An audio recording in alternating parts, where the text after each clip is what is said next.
அஸ்ஸலாமு அலைக்கும். லீவ்ல வேலை கம்மியா இருக்கும்னு நினைச்சது தப்புங்க. இப்பதான் வேலையுமே ஜாஸ்தியா இருக்குது.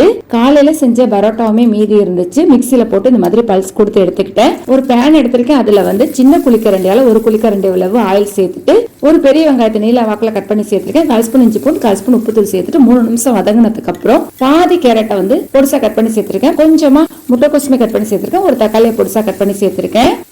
அது வதங்குற நேரத்தில் டீமே ரெடி பண்ணிடலாம். வெல்லம் போட்ட டீ தான் ரெடி பண்ணிட்டு இருக்கேன். 1/2 ஸ்பூன் அளவுக்கு கரம் மசாலா, 1/4 ஸ்பூன் ஜீரகத்தூள், 1 ஸ்பூன் மிளகுத்தூள், 1/4 ஸ்பூனுக்கு கொஞ்சம் கூடுதலா இத்தாலியன் சீசனிங் சேர்த்திருக்கேன். பாதி எலுமிச்சை பழத்தினுடைய சாறுமே சேர்த்திருக்கேன். நல்லா கலந்து விட்டுட்டு இப்படி ஒதுக்கி விட்டுட்டு கொஞ்சமா எண்ணெய் சேர்த்துட்டு ஒரு முட்டை உடைச்சு ஊத்திக்கலாம். முட்டையை நல்லா காய்கறியோட கலந்து விட்டுட்டு முட்டை வெந்து வந்ததுக்கு அப்புறம் மிக்சியில பல்ஸ் கொடுத்து எடுத்து வச்சிருக்க பரோட்டாவை இதுல சேர்த்துடலாம். குழந்தைங்களுக்காக பச்சை மிளகாவும் மிளகாய் தூளும் நான் சேர்த்துக்கல. நான் சேர்த்திருக்க உரப்பு, புளிப்பு, உப்பு எல்லாமே கரெக்டான அளவு. உங்களுக்கு வேண்டாம் கூடுதலா சேர்த்துக்கோங்க. அல்ஹம்துலில்லாஹ், சுவையான கொத்து பரோட்டா ரெடி.